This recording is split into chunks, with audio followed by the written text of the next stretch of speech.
If you want to show me your force, I've got to bend over and show you my dark side. Jesus, honey. Oh my God. I was wondering where you were going with it.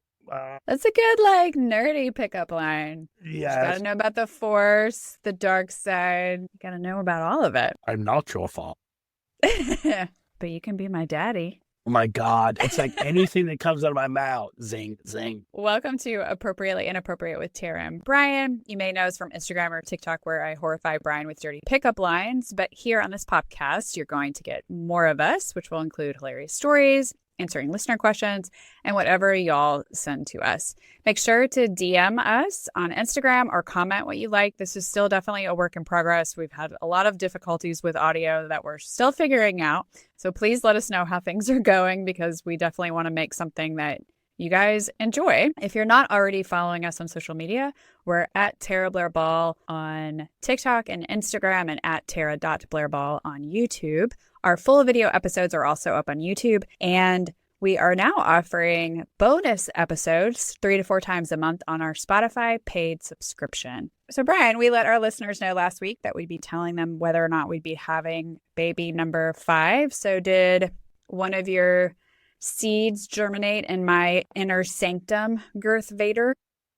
Oh, Jesus, honey. Yeah. So on February 30th, next year. No. I'm just going to answer the question. No, we do not have baby number 5 on the way.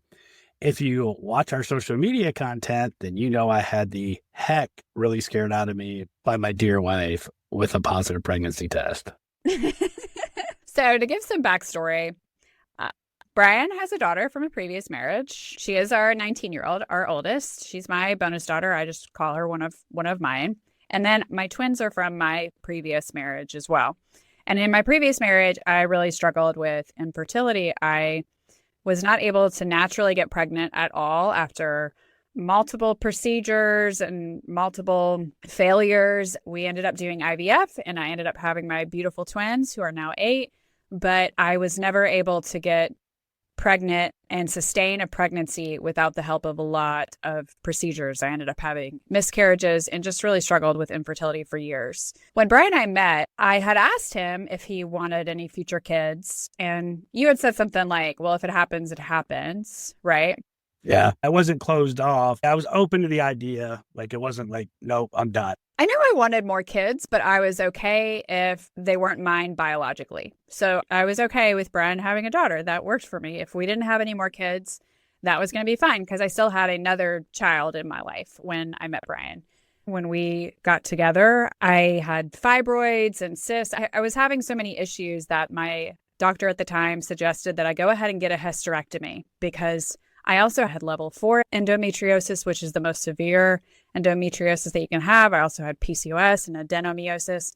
But my endometriosis, it's sort of like kudzu inside your body. My endometriosis was so severe that one of my ovaries was glued behind my uterus against my spine. And I had it on my kidneys, I had it on my colon. And my doctor at the time said, the only way that we can get that ovary that's behind your uterus, which at the time had this huge cyst on it, is if we remove your uterus first and then get the cyst out of the ovary. So we had that scheduled to do so. I was a teacher at the time. We had scheduled to have the hysterectomy in May when school got out. We found out we were pregnant with our miracle baby, our youngest, in February of that year. Yeah. You scheduled a procedure, I think it was November of 2019 for May of 2020, and my boys wouldn't be denied. Right. Oh, that's got to feel good, right? And she really was a miracle child. When we went for one of our scans, the doctor was like, we have no idea how you had this child, because my stuff was fucked. There's no better way to put it. So I had struggled with infertility for a long time, and just really, when I had said I was open to having more kids, didn't believe it would actually happen. And amazingly, it did happen with our littlest. We didn't need any medical intervention to keep her. She just was meant to be here. She really was. After our littlest was born, we decided that there was going to be no children. And this was something we had agreed. And because I had to have a C-section for my littlest, The doctor was already in my guts, so she went ahead and tied my tubes. So it would be very difficult for us to get pregnant again. We know and we are in agreement that there would be no kids, but it was still a running joke that we would have. Like, I'd be like, want to go halvesies on a baby? Or the kids would be acting up. And I'm like, don't you want another one? Yeah, I was very surprised the day you showed me a pregnancy test. Right. It was already a running joke between us. And I was like, I'm just going to push it a little too far because clearly that's what I like doing. So I ended up one day just Googling if there were fake positive pregnancy tests out there. This one came in a pack of 3 and they are very realistic looking. Aren't they, Brian? They are very realistic looking. Like, I couldn't tell that it was a fake test. It doesn't say novelty on the packaging. It doesn't say novelty on the actual test. It looks real. I did pee on the test, but I would guess if like I had used any liquid, it probably would have popped positive. So what I did is I went ahead and got the test ready, went ahead and filmed because I'm not going to like not have video record of this prank on Brian. And I text Brian while he's in the gym. I'm like, hey, do you have time to talk? Yeah, something every husband wants to receive. Yeah.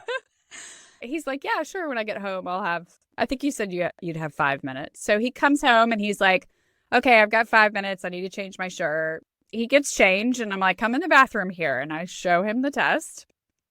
And yeah, you were a very good sport. And that was the comment that we got the most on it, is that you were clearly a really good sport because, for one, what would have happened if you had started crying or, you're like in so much joy because of fifth kid.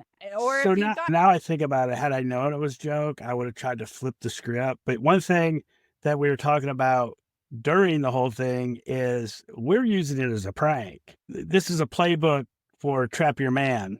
Like, like that's how realistic it is. We got some comments that implied those fake positive pregnancy tests could be used for nefarious purposes. But, I guess I just have the benefit of the doubt, just thinking it's other couples like us. For us, it was already a running joke and I just pushed the line. And Brian handled it the way he handles everything, just very admirably. When the prank was going on, I had to work really hard to keep a straight face, which was very difficult for me. I did hold it for a long time. So go me. But I also couldn't lie to you. Not lie. You kept being like, are you pregnant? Is this real? And I was like, it's positive. It's positive. Like, I just kept going back to the test. I didn't feel like I could just outright lie and be like, we're pregnant. To answer the question, no baby number 5. There will never be a baby number 5 if we can help it. I think after this prank, we realized just how much more we do not need a 5th child and that Brian needs his boys snipped. I'm getting the whole thing removed. No more cream pies. No matter how much I enjoy them, we don't need another baby. We're good. That phase of our life is over. Yeah, I'm so glad I remember my hat nowadays. We're kind of leaning more into pranks lately, which has been fun. I don't like pranks if they're mean about the couple. I'm not going to be mean to you, but I'm going to push it. And I think you will probably start pranking me back soon, right? Wait, we are leaning more into pranks lately? Yeah. Oh, we are. Yeah. Well, you have participated in some. Well, I'm being pranked. I have no choice but to participate. I have a goal right now to be like hot. I want to be a hot girl. I've never been a hot girl. Hot. Thank you. You would say that if I was covered in shit and on fire because you love me. And I love that about you. But I have some hot girl pursuits. I want to be it's hard to explain, hot wife summer, hot girl summer kind of implies single young. I'm not single and young. I don't want another man. I got my man. I guess I'm in my 40s. I just want to feel a little better in and of myself. But I did get a haircut based on what some of our followers suggested because I was looking for feedback. I got a haircut in a color. And if you're watching, you can give your approval or not. But I did get a good comment on it, Brian. It said, Tara got a haircut. And Brian gets a blow out. That's nice. Which is a good one. Oh, Lord. There's nowhere to run. You've been working on some of your health stuff, too. So it's not just, I have my hot wife or whatever, hot mom pursuits. But you've got some hot dad pursuits, hot daddy pursuits. I don't consider it a hot dad pursuit. So I used to be in a lot better shape than I am right now. I guess about a year ago, I really started kind of slacking off. Or no, I really slacked off. And I kind of look where I was at in pictures before I slacked off. And my pursuit's really kind of to get back to that because I'm not getting any younger. So for me, it's really about habits, routine, getting up in the morning, doing cardio, making sure that I'm getting to the gym, getting my lift in. It's not me seeking to be a hot dad. It's just me. My workouts ground me, I guess. I just like the way I feel afterwards. My stress goes away. Well, I still want to fuck you. Jesus, It doesn't really matter what you look like. That hot dad energy just works real good for me. Just going to sit here with my face covered. Oh you can send me as many unsolicited dick pics as you would like. I've never sent one and don't ever plan to send one. It would be solicited with me, just so you know. You're welcome to send me any you would like. I know some of our followers would like to receive them, but they're only for me. Oh my gosh. One of the requests was that I get really, really, really big boobs. So what was your response to that?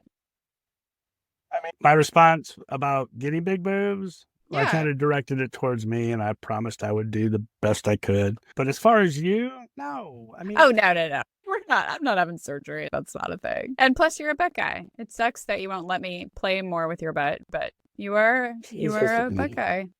Yeah. No, you pulled me to the camera and you said, "Hey, I want you to read this comment." And it read like it was talking to me, like, "Hey, just get some really big boobs." And I can bench 400 pounds. I'll do my best, but I'll try to get there. Our next episode, our plan is to talk about how we went from met to married in 8 months. So make sure to subscribe, download, like, and follow for that. If you aren't following us on social media yet, we're at Tara Blairball on Instagram or TikTok and at Tara.Blairball on YouTube. And our full video episodes are also up on YouTube. We also now offer bonus episodes 3 to 4 times a month for our paid subscribers on Spotify. So check out the show notes for that. And if you like this podcast, also make sure to write a review. And until next time, stay inappropriate. Happy hump day.